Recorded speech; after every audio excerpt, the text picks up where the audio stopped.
Bismillah. Bismillahirrahmanirrahim. Assalamualaikum warahmatullahi wabarakatuh.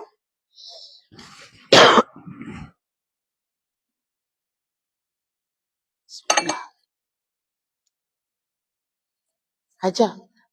Ni apa, ada satu buku lebih ni. Siapa yang nak pinjam bolehlah. Hai.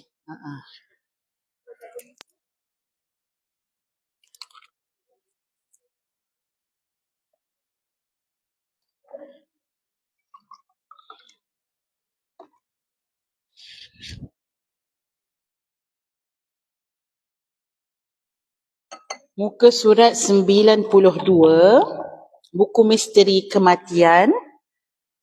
Kita akan sambung hari ini berkaitan azab, bentuk azab kubur. Baik, bismillahirrahmanirrahim. Alhamdulillahirabbil alamin. Wassalatu wassalamu ala asyrafil anbiya'i wal mursalin wa ala alihi wa sahbihi ajma'in. Allahumma aftah alaina hikmatak وانشر علينا من خزائن رحمتك يا أرحم الراحمين. اللهم افتح بيننا وبين قومنا بالحق وأنت خير الفاتحين. اللهم زدنا علما نافعا وارزقنا فهما واسعا. اللهم إنا نعوذ بك من علم لا ينفع ومن قلب لا يخشع ومن نفس لا تشبع ومن دعاء لا يستجاب له. وصلى الله على سيدنا محمد وعلى آله وصحبه وبارك وسلم والحمد لله رب العالمين. Amin ya rabbal alamin. Baik, ibu-ibu, insya-Allah kita akan sambung pada perenggan yang kedua. Oleh itu, muka surat 92. Oleh itu, kita tidak perlu lagi membahaskannya, tetapi masih dalam soalan lain tentang azab yang berlaku di alam barzah seperti mana yang disebutkan oleh Al-Quran dan dikuatkan oleh Al-Hadis. Azab tersebut akan benar-benar berlaku tanpa diragui lagi. Jadi ibu-ibu, bentuk azab dalam alam kubur itu suatu perkara yang pasti. Cuma untuk diukur dengan mata kasar kita, sukarlah untuk kita katakan kan. Kalau orang kata ada api kat dalam kubur tu kan, terbakar, kalau kau tak solat kat dunia kena beli ular kan. Jadi kalau korek ibu-ibu tak nampak pula ular dia. Jadi di manakah yang disebut azab tadi, bentuk tadi? Pada mata kasar kita tak nampak, tapi dia ada, dia benar-benar berlaku. Azab tersebut berlaku. Bentuknya dirahsiakan oleh Allah Subhanahu wa ta'ala daripada kita, seperti mana alam ghaib yang lainnya, seperti alam malaikat, alam jin yang kami telah sebutkan. Kita tak nampak ibu-ibu, belah kanan dan kiri kita ni ada malaikat. Cuba bagi salam sikit. Assalamualaikum warahmatullahi wabarakatuh. Tu betul lah ibu-ibu, kita bagi salam tu. Pendapat kata kita bagi salam pada malaikat, ada pendapat kata kita bagi salam pada seluruh muslimin yang ada di belah kanan kita, jiran-jiran kita. Assalamualaikum warahmatullahi, bagi kepada semua sesama manusia. Tapi ada kata pada malaikat. Kalau kita tak nampak ibu-ibu kanan dan kiri ni, adakah bermaksud malaikat tu tak ada? Bukan maksud begitulah, dia tetap ada, cuma kita dalam alam yang lain, alam yang tak nampak. Begitulah juga kalau kita tak nampak di mata kepala, tidaklah bermaksud alam itu ataupun siksaan itu tidak ada. Dia tetap ada. Daripada kita, seperti mana alam ghaib yang lain seperti alam malaikat dan alam jin. Baik, azab yang berlaku ialah azab pada roh dan jasad. Boleh gariskan tu ibu-ibu. Roh dan jasad. Kalau kena pada roh sahaja, tidak kena pada jasad ibu-ibu, ini pun ada anutan agama yang lain. Dia kata kita ni jasad kita habis-habis macam tu lah. Jadi kita ini kalau dalam ahli sunnah wal jamaah, dalam Islam, kita mengakui bahawa yang disiksa dalam alam kubur dua-dua sekali. Jasadnya pun ya, rohnya pun ya. akhirat nanti kita dibangkitkan semula. Kalau kata pada roh saja ibu-ibu, ini ada pada anutan agama yang lain, dia kata roh je, jasad tak kena pun. Tapi hakikatnya dua-dua sekali. Jasad kita dibangkitkan sebab yang rasa sakit macam hari ni ibu-ibu, jasad kan? Jasad kita lah yang luka tu, kita lah rasa pedih kan? Jadi kalau pada roh saja ibu-ibu, kita tak rasa pedih tersebut. Sakit dia berbeza lah kan? So jadi kalaulah dalam dunia kamu boleh hidup dengan roh dan jasad, bagaimana kehidupan dalam alam barzah dan alam akhirat hanya dengan roh sahaja? Macam tak sama pula ibu-ibu, sedangkan yang sana yang kehidupan hakiki, yang sini ni kehidupan sementara. Pastilah yang hakiki tu lebih mesti kena lebih utama lagi, itu yang lebih sempurna lagi, maka tidak menjadi sebahagian.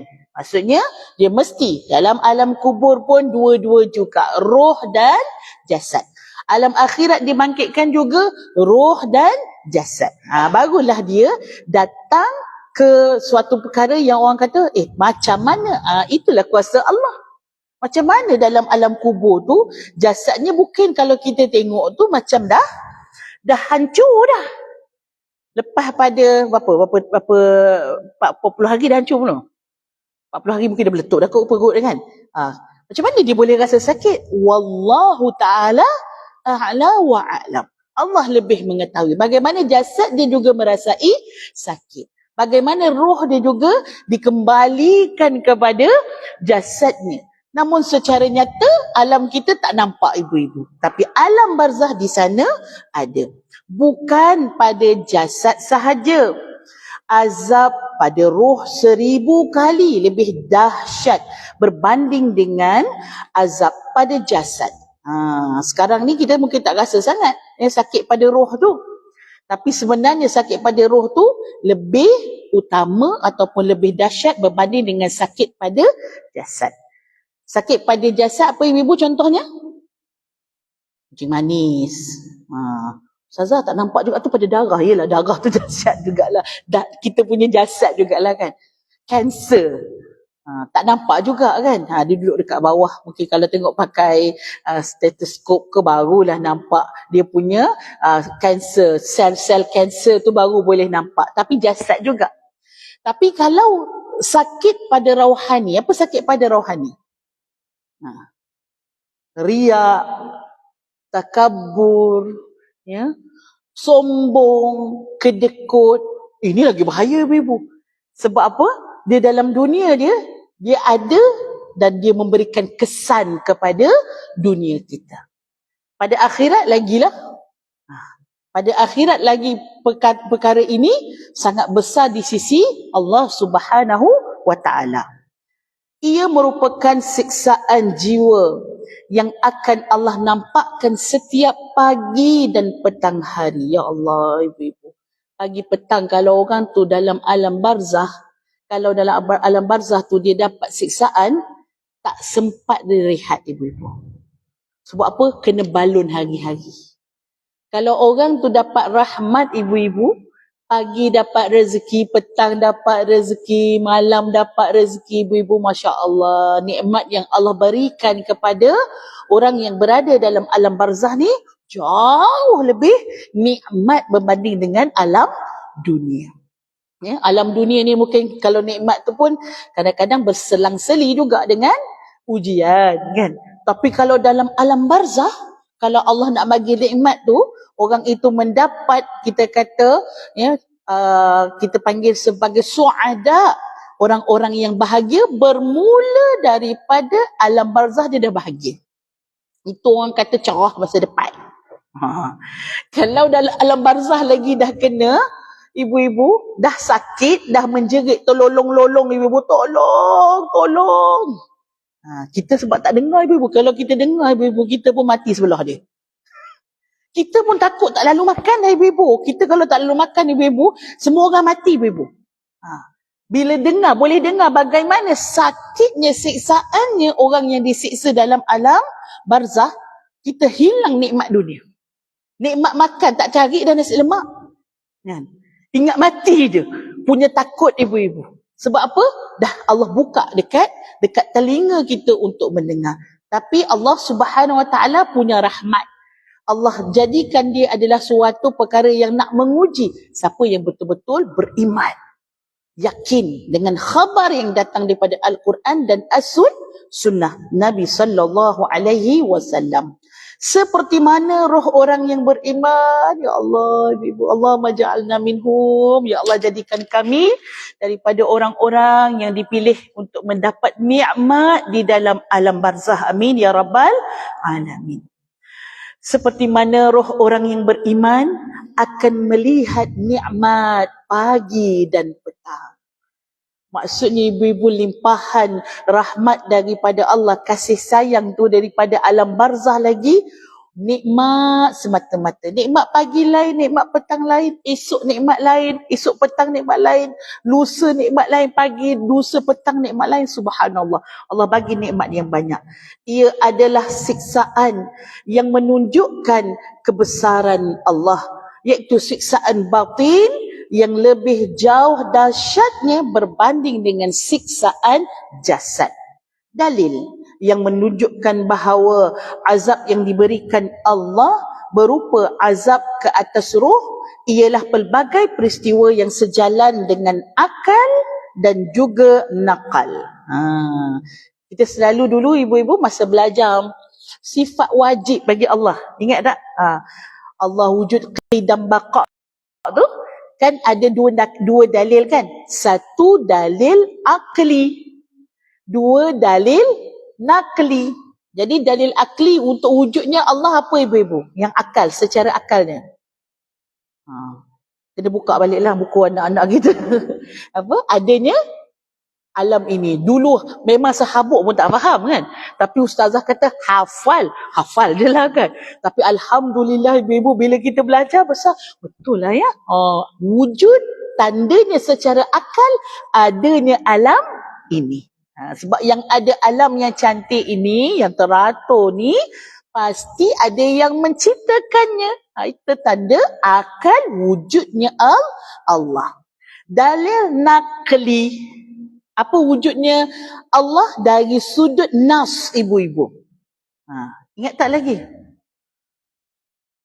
Tak wujud, tak apa, macam tak apa nak ingat sangatlah. Dia akli macam ingat lagi kan? Sebab secara akal ibu-ibu. Rabbus samawati wal ard. Tuhan sekalian, Tuhan langit dan bumi. Yang kita nampak alam ini ada, langit ini ada, bumi ini ada Tuhannya. Jadi orang kata ibu-ibu, akal ini dia membenarkan apa yang ada dalam nafs, iaitu apa yang ada dalam nakli. Nakli. Kenapa dinamakan nakli ibu-ibu? Nakal tadi, nakli tu kenapa nama nakal? Akal sebab akal kita lah kan.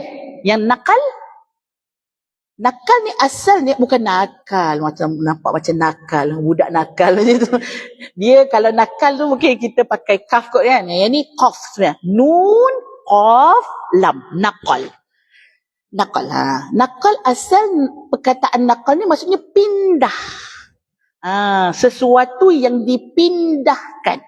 Jadi dalil nakli yang kita copy paste sepijik daripada ayat Allah, itulah yang kita sebut tak boleh tukar, dinakalkan sahaja. Kita menyebut secara copy and paste. Hadis pun sama juga. Hadis tak boleh kita buat hadis. Jadi hadis maudhu' nanti, hadis palsu. Tapi kita memindahkan daripada apa yang Rasulullah sudah sebutkan, dipindahkan daripada perawi, daripada seorang ke seorang, sampailah pindah pada kita hari ni. Tak boleh buat, tak boleh tambah, tak boleh kurang ibu-ibu, kerana itu adalah apa yang datang daripada Allah. Sumber Quran dan sumber hadis Nabi SAW. Baik, dia kata azab ini, azab ke atas ruh, ada dia punya dalil dia secara dua lah, akal dan nakal. Namun bukan bererti perkara tersebut menafikan siksaan jasad. Tidak kita nafikan bahawa jasad kita dah hancur-hancur macam tu je lah. Tak. Dia akan ada juga siksaan pada jasad, juga pada roh. Baik, kita tengok lagi. Sebab Allah yang maha kuasa memberikan siksaan roh dan jasad tanpa harus dibuktikan dengan bekas siksaan tersebut.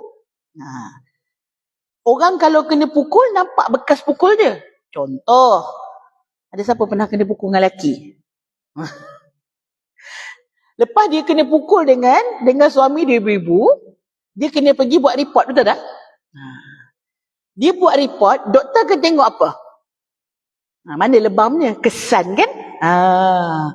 Kat mana dia pukul? Dia pukul belah kanan. Belah mana? Tengok lebam ada tak? Patah riuk ke tak? Kan? Ada bercala ke tak? Ada kesan? Mestilah dia akan tengok. So jadi itulah pembuktian daripada dunia nyata.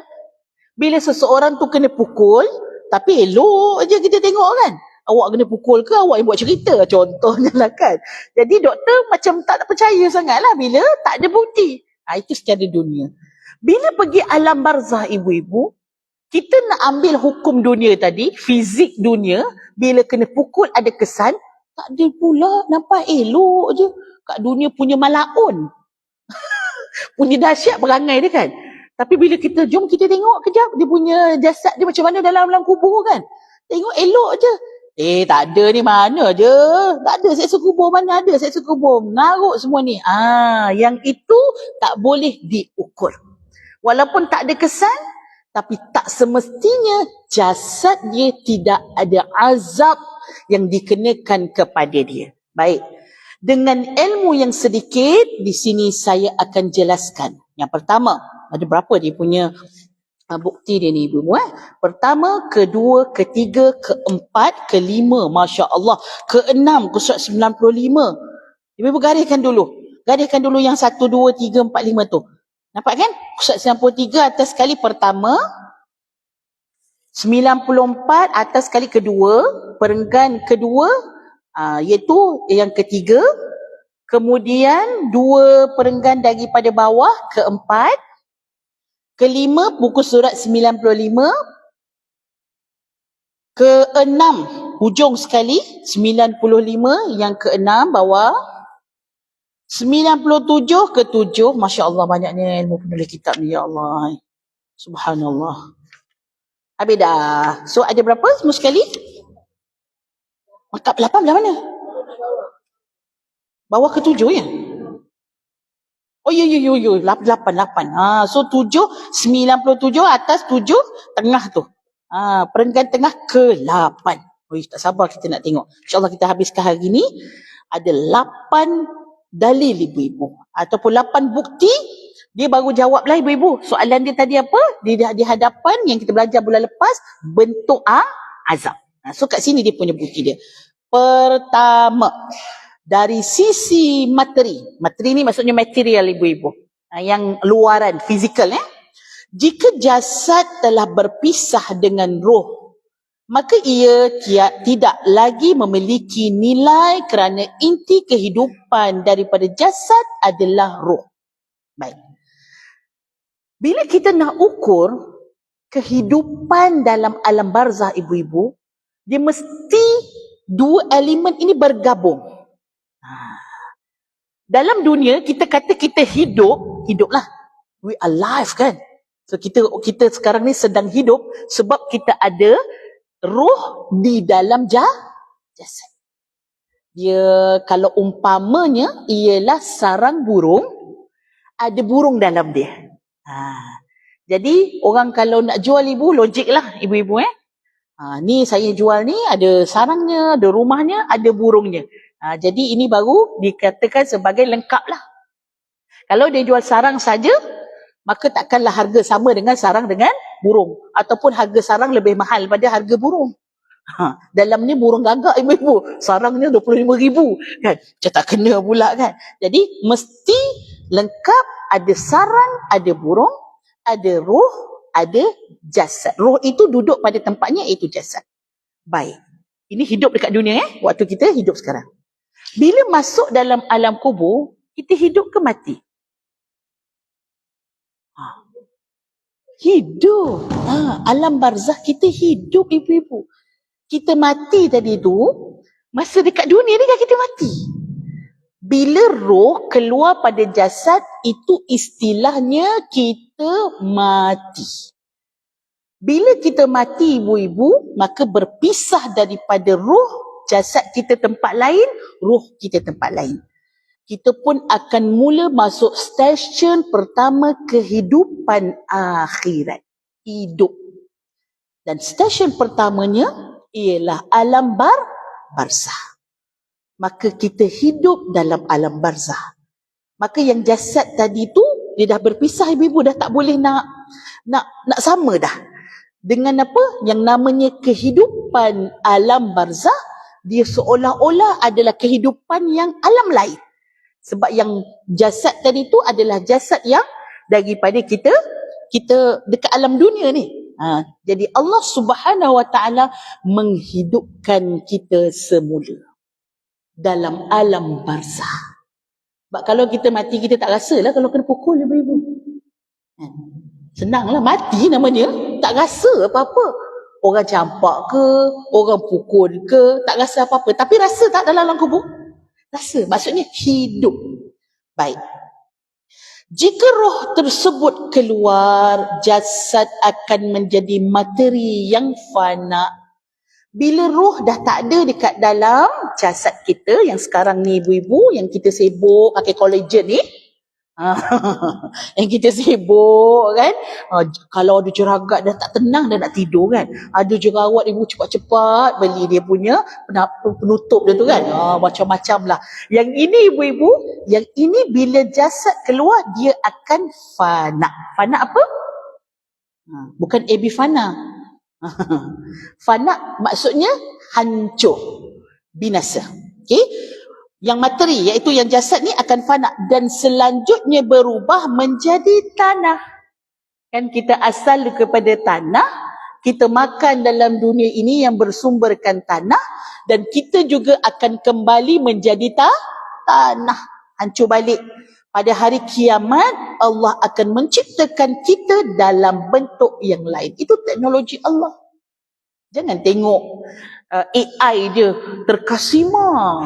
Wow, kan? Tengok 5G. Oh, laju 5G kan. Dah tak adalah buffering macam dulu kan, ibu-ibu kan. Kalau tengok YouTube kan, geram pula kan. Tengok kejap, loading kan, ibu-ibu kan. Sekarang ada tak? Tak ada dah kan. Laju je. Tu 5G. Wow. Tapi teknologi Allah yang lagi canggih lagi lah, ibu-ibu. Lagi dahsyat. Luar kita punya pemikiran. Tapi masih dengan jiwa dan roh yang sama. Kalau pemiliknya dulu di dunia namanya hidayah, alam barzah pun namanya hidayah juga. Tapi dalam bentuk yang berbeza. Ini nombor satu ya. Nombor satu dalil daripada penulis. Allah Subhanahu Wa Taala berfirman dalam surah Al-Waqi'ah ayat 61 sehingga 62. وَنُنْشِئَكُمْ فِي مَا لَا تَعْلَمُونَ وَلَقَدْ عَلِمْتُمُ النَّشْأَةَ الْأُولَى فَلَوْلَا تَذَكَّرُونَ. Sadaqallahul Azim. Dan kami berkuasa menciptakan kamu dalam bentuk kejadian yang kamu tidak mengetahuinya. Ya Allah, setiap hari baca surah Waqi'ah. Tapi tak perasan pula, ibu-ibu. Dia punya terjemahannya itu membuktikan bahawa kalau kita rasa jasad kita hancur, adakah Allah tak boleh ciptakan dengan satu yang baru? Ya, Allah sebut wa nunsyi'akum fi ma la ta'lamun. Ta'lamun tu siapa? Kamulah. Yang mana kamu, wahai manusia, hampa tak tahu aku punya teknologi. Hampa tak boleh nak pikir sampai jauh macam tu. Hampa boleh pikir benda depan mata je. Tapi benda yang luar, jauh, hampa tak boleh nak fikir. وَلَقَدْ عَلِمْتُمُ النَّشْأَةَ الْأُولَى. Dan demi sesungguhnya, kamu telah sedia mengetahui tentang ciptaan diri kamu kali pertama. Yang sekarang ni, ni ciptaan kali pertama kita ni, Kita dah tahu kan, kita dah tahulah kan hidung kita kat mana kan, kita punya kaki macam mana, kulit kita mulus ke tak kan, kita dah tahu dah semua sekali. Maka ada baiknya kalau kamu mengambil ingatan bahawa Allah yang telah menciptakan kamu dari tiada kepada ada. Di mana kita sebelum kita lahir, kamu tak ada kan, tapi Allah adakan. Satu masa nanti kamu Allah boleh tiadakan, iaitu mati, hancurkan balik kita punya jasad, dan Allah adakan semula kita punya jasad, berseteruh kita akan dimasukkan di dalam jasad kita. Dan Allah berkuasa membangkitkan kamu hidup semula pada hari akhirat. Ya, maksudnya yang ula dekat sini. Tapi akhirah iaitu yang lagi satu ibu-ibu, iaitu alam akhirah bermula daripada alam barzah, iaitu bermulalah alam akhirah kita. Tidak ada yang tinggal dari jasad tersebut melainkan tulang ekor. Ibu pernah tengok tulang ekor? Dia dekat ni ibu. Ni tulang belakang kita ni. Dia ada hujung tu. Tengok dekat itu pun boleh nampak juga kan. Kalau pergi dekat apa? Bukan scan, nama dia apa? X-ray. X-ray tu kan. Dekat hujung bontot tu. Apa dia? Tulang conggek? Tulang apa kak? Tonggeng. Tulang tonggeng. Okey. Tulang tonggeng tu ibu-ibu, itu je yang ada. Yang lain semua hancur ibu-ibu. Yang itu je ada, yang membawa kita punya wakil kepada diri kita. Itu tulang dia. Seperti mana yang telah dijelaskan oleh Rasulullah sallallahu alaihi wasallam, kerana pada hari kiamat manusia akan dibangkitkan semula dari tulang tersebut. Rasulullah sallallahu alaihi wasallam bersabda, kullu bani Adam ya'kuluhu turab illa ajbadh-dhanibi minhu khuliqa wa fihi yurakkabu. Setiap anak Adam dimakan oleh tanah. Dimakan oleh tanah ibu-ibu, itu istilah, ya Allah sedap tu. Nabi punya gaya bahasa ibu-ibu kan. Bukan kalau kita sebut hancur oleh ibu-ibu kan, maksudnya badan kita hancur, tapi Nabi sebut apa? Dimakan oleh tanah. So tanah makan kita. Sebelum ni kita makan apa daripada tanah, tapi ni sekarang tanah makan kita.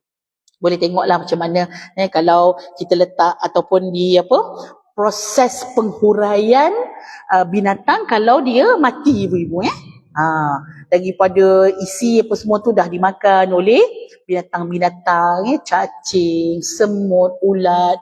Kadang-kadang binatang buas dah makan semua tu, tinggal tulang. Tulang pun lama-lama dia akan mereput menjadi tanah. Istilahnya dimakan oleh tanah. Illa ni maksudnya kecuali yang tidak dimakan ataupun tidak mereput, ialah ajbadh-dhanabi. Ajbadh-dhanabi iaitu tulang ekornya, tulang tonggeng tu, darinya lah, iaitu daripada tulang tu mereka akan diciptakan semula dan disusun semula diri mereka. So kita akan jadi jasad yang baru, tetapi bukan kehidupan lain.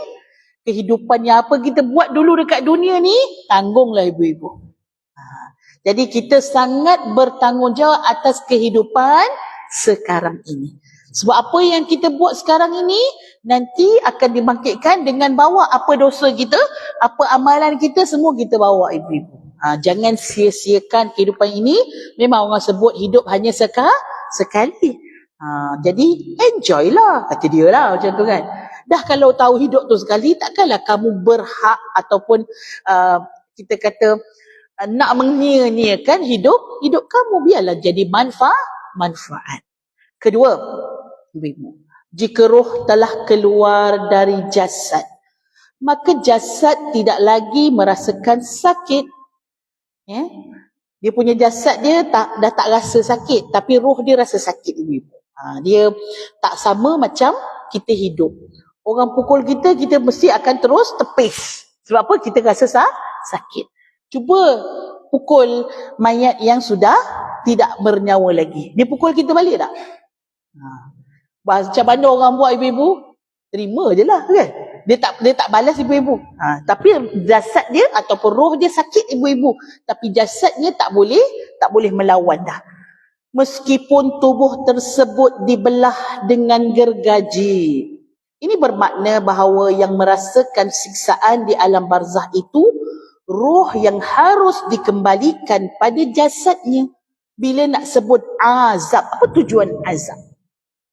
Tujuan azab untuk merasakan sakit. Dah kalau dia tak rasa sakit ibu-ibu, tak sampailah matlamat azab tadi. Baik dia cakap apa? Nak cakap apa dah? Kalau tak bermaksud azab tapi cuis-cuis. Cuis-cuis je macam tu kan. Alah saja nak kuis-kuis je. Tak, bukan kuis ibu-ibu, ni azab. Maksudnya tujuannya sehingga merasakan sakit. Jadi mestilah yang diseksa tadi merasakan azab tersebut. Sebab kalau roh dah keluar, dah jasad tadi sudah tidak merasai sakit. Tetapi selama manusia sudah mati, maka roh tidak akan dikembalikan lagi kepadanya selama-lamanya. Kalau dikembalikan kepada jasadnya ibu-ibu, jadi hantu gentayangan pula. Kan? Kalau orang dah mati, walaupun yang mati itu suami kita punya sayang, kalau dia balik ke rumah kita ibu-ibu kan, saya dah mati dah tapi dah hidup balik. Kan? Kita lari ibu-ibu. Pak Imam lagi nombor 1 kan. Alhamdulillah dah kejap tadi rasa dah mati dah. Tapi rasa macam tak jadilah mati hidup balik ibu-ibu. Tak jadilah ibu-ibu kan. So, bila dia dah keluar, dia tak akan masuk balik pada jasad kita. Kecuali ketika 2 orang malaikat bertanya kepadanya. Kan ingat? Bila orang dah menapak 7 kaki meninggalkan kubur tadi, malaikat pun mula mendatangi orang yang mati tadi, dan masa itu dia perlu menjawab. Dan dia nak jawab ibu-ibu, mestilah dia hidup. Kalau tidak kaku macam itulah. Ma rabbuka. Tak jadilah soalan kubur ibu-ibu. Mestilah dia kena jawab. Dia nak jawab, mestilah dia hidup. Perkara ini menunjukkan jasad tetap berbaring di dalam kuburan tanpa roh. Tetapi yang ditanya tadi kepada kita yang telah dihidupkan semula. Ketiga, azab yang berlaku pada jiwa lebih menyakitkan berbanding azab yang berlaku pada jasad. Di dunia ini kita sering merasakan siksaan luar, siksaan terhadap jiwa yakni batin, dan mencetuskan rasa sakit yang luar biasa yang tidak dapat ditanggung oleh roh dan jiwa. Dia buat perbandingan beginilah ibu-ibu. Kalau jasad kita luka kena pisau, berapa hari ibu-ibu nak bercantum semula, nak kering luka tu? Seminggu okey lah kan? Kira seminggu tu dah tak keluar lah darahnya, air ni pun dah kering, kulit pun dah mula ada kulit baru kan? Dia nak bercantum semula seminggu ibu. Tapi kalau sakit hati 20 tahun pun mungkin tak boleh ku lupa. Sebab apa? Ini makan dalam Ustazah. Sakitnya tu di sini. Kalau sakit hati lebih parah. Masa dah berlalu, tak sembuh lagi ibu-ibu. Tapi kalau sakit jasad, lepas berapa hari, lepas berapa minggu, mungkin dah okey dah healing dah. Jasad kita ni subhanallah ibu-ibu, sangat luar biasa. Allah bagi jasad kita ni, dia akan ada ubat sendiri. Dia akan ada ubat sendiri. Maksudnya apabila dia sakit ibu-ibu, dia akan cuba untuk menggantikan, melawan apa yang ada. Itu hebatnya Allah Subhanahu Wa Taala jadikan tubuh manusia ni. Baik, ketika seseorang dipenjara setelah dijatuhi hukuman mati, untuk menunggu pelaksanaannya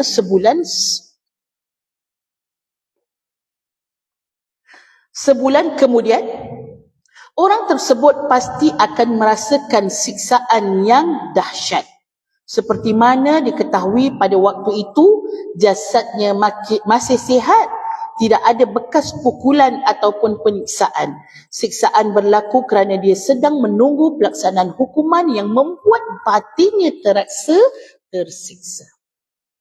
Ni kita boleh pergi kepada banduan, apa dia panggil banduan akhir kan, banduan akhir kan. Mereka dah tahu ibu-ibu bila mereka akan dijatuhkan hukuman tali gantung. Dan kalau bagi masa tu ibu-ibu, pihak penjara akan bagi makanan yang sedap-sedap. Sebelum tu dia bagi makanannya nasi mungkin, kalau ayam tu pun macam ayam rebus dia ibu-ibu. Siapa pernah masuk penjara, tahulah seksa ibu-ibu. Ya. Nak berak, nak solat, ya Allah. Syukur banyak-banyak Allah letak kita dekat luar ibu-ibu, kita dapat menikmati boleh nak pergi sana, pergi sini. Makanan pun tak boleh pilih. Subhanallah. Bila duduk dekat dalam penjara ibu-ibu, bila nak tahu bagi hukuman mati, diorang pun pandai juga. Kita tahu macam-macam, tapi tahu dia takkan makan. Kat mana selera dia? Seksa ibu-ibu tahu nak mati ni.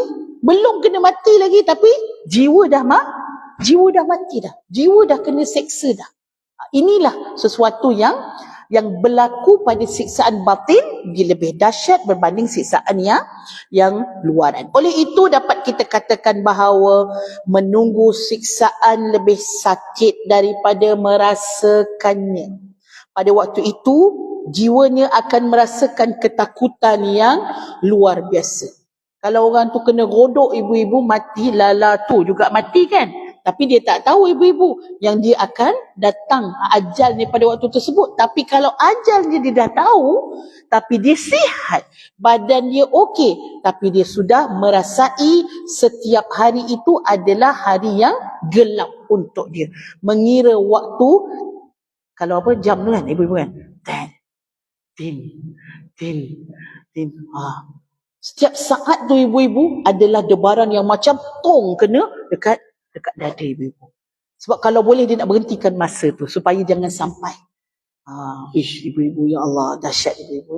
Jadi mungkin mereka tu, kalau orang yang Allah nak bagikan kebaikan kepada mereka, kalau mereka cari Allah, mereka taubat ibu-ibu, mungkin mereka lebih bersih lagi pada kita yang kat luar ni. Sebab dia dah tahu dah itulah pengakhiran, dan dia bersihkan dahulu diri dia, dah tak jumpa lain dia lah, dia jumpa Allah. Ini mungkin ada banduan-banduan yang akhir, mungkin Allah lebih menerima, Allah nak jadikan ujian untuk dia sebagai pembersihan untuk dia sebelum dia kembali kepada Allah.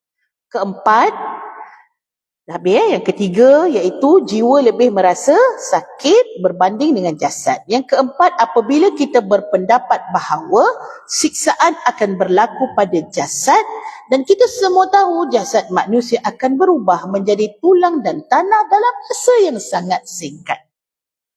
Apakah azab yang dirasakan oleh orang kafir dan derhaka hanya berlaku ketika jasadnya masih utuh saja dan akan berhenti setelah jasad tersebut hancur? Kalau kita kata dia pada jasad saja 40 hari ibu-ibu, lepas tu dah tak adalah azab kubur, betul tak? Jadi untunglah orang yang dah mati dulu ibu-ibu, habis dah azab kubur dia. Jadi tak mungkin jadi begitu ibu-ibu. Kalau begitu sangat mudahlah. Tapi tidak. Walaupun jasad dia, katalah ibu-ibu, tempat kubur dia tu pun orang dah buat pembangunan dah. Orang kata apa? Ni tempat tentera Jepun ni. Kan ada kan? Tempat tentera Jepun matilah kan. Macam-macam lah ibu-ibu tu yang kata berantu lah macam-macam. Sebenarnya ada orang kata, saya sedap dengar dia kata, sebenarnya atas bumi kita ni semua kubur. Mungkin ada orang yang mati, tapi kita tak tahu ibu-ibu, dan kita bina lah. Kita bina rumah. Sebab apa? Dah berlalu mungkin dah lebih pada 100, 200 tahun, 300 tahun kan. Zaman dulu ibu-ibu kubur kadang-kadang belakang rumah. Bukan macam zaman sekarang kan. Kita kena menanam mayat jenazah hanya pada tanah wakaf yang diuruskan oleh majlis agama. Zaman sekarang. Zaman dulu tak. Zaman dulu kalau meninggal lah, tu dah kubur, nanti kubur mak kat sini sebelah rumah ibu-ibu. Jadi senang ibu-ibu turun kubur baca Assalamualaikum mak, baca Al-Fatihah kan. Bila kubur tu jauh ibu-ibu, Allah hai sibuk nak pergi tak sempat. Pergi-pergi kubur tengok kan dah tak kenal dah, sebab apa dah berubah kan. Berapa bulan, berapa tahun dah berubah dah kan. Tu yang kena simpan tu nombor apa dipanggil apa? Nombor tanda tu kan, kena simpan tu. Kadang-kadang yang tanda tu pun dah masuk dalam, punyalah lama. Kalau pergi tanah kubur ibu-ibu ni bukan cerita tanah kubur cerita dekat Wasi dulu ada kan tanah kubur kan. Macam-macam kita boleh nampak. Yang dah tanah masuk dalam, yang dia punya petanda pun dah masuk dalam, maksudnya tak ada orang tengok lah. Jadi kalau zaman dulu senang, belakang rumah kan, ni keluarga ni punya kubur, ini keluarga ni punya kubur, kalau meninggal semua kat situ. Tapi mungkinlah udah jual tanah apa semua, orang ratakan macam tu. Kalau ikutkan memanglah kena apa kita panggil pindahkan. Tapi ialah manusia ni kadang-kadang tamak ibu-ibu, lantaklah apa benda kan. Yang penting aku nak buat pertanian, aku nak buat pembangunan ni, itu lebih utama pada mereka. Baik. Seterusnya keempat, apabila kita berpendapat sisaan manusia pada jasad, maksudnya ini yang kita sebut tadi, kalau macam tu azab pada orang kafir tu kejap je lah, 40 hari je, sebulan, 2 bulan, lepas tu dah tak ada dah. Dengan ungkapan lain, perengai takhir bawah tu, apakah azab yang akan terus berlangsung selama 30 atau 40 tahun lantas berhenti? Apakah azab yang menimpa kaum seperti kaum Nuh, kaum Ad, kaum Samud, Fir'aun akan berhenti setelah 30 tahun jasad mereka telah hancur? Apakah mereka terlepas daripada azab kerana jasad mereka telah berubah menjadi tanah? Ini soalan yang kita kena fikir ibu-ibu. Dunia ni bukannya sahaja 20-30 tahun. Beratus ribu tahun dah ibu-ibu. Beribu tahun dah ibu-ibu. Lama dah. Dinosaur pun dah jadi petrol dah. Petroleum tu ibu-ibu. Itu hasil daripada beratus abad. Dinosaur sudah dia punya, kita panggil apa fosil dia sudah menjadi hasil bumi untuk apa? Manusia. So jadi adakah dah tak ada dah? Lega lah Fir'aun kata kan dah tak ada dah sisaan, sebab apa? Jasad pun dah tak ada. Tak boleh ibu-ibu. Maka tidak memaknai tujuan Allah Subhanahu Wa Taala suruh kita hidup dengan baik supaya alam barzakh kita baik dan akhirat kita baik. Kelima, hanya Allah Subhanahu Wa Taala yang tahu tempat kembali seseorang hamba pada hari kiamat. Oleh itu azab ataupun nikmat di alam barzakh ialah dengan memperlihatkan tempat kembali tersebut kepada orang kafir yang derhaka ataupun orang mukmin yang soleh pada pagi dan petang. Nasib mereka akan dinampakkan kepada roh yang kembali kepada penciptanya, yakni Allah Subhanahu Wa Taala. Allah berfirman, a'udzubillahi minasyaitonirrajim, surah Al-Fajr ayat 27-28, ya ayyatuhan nafsul mutmainnah irji'i ila rabbiki radiyatan mardiyah. Wahai orang-orang yang mempunyai jiwa yang tenang, tetap dengan kepercayaan dan bawaan baiknya. Itu maksud daripada mutmainnah tu tenang saja ibu-ibu. Yang tetap dengan kepercayaan dan bawaan baiknya tu adalah dia punya tafsir. Dia patutnya dia kena ada dalam kurungan. Daripada tetap sampai baiknya. Sama macam bawah tu kan. Bawah tu dengan segala nikmat tu. Itu dia punya tafsirnya. Kalau kalimah ayat Qurannya sampai tenang sahaja.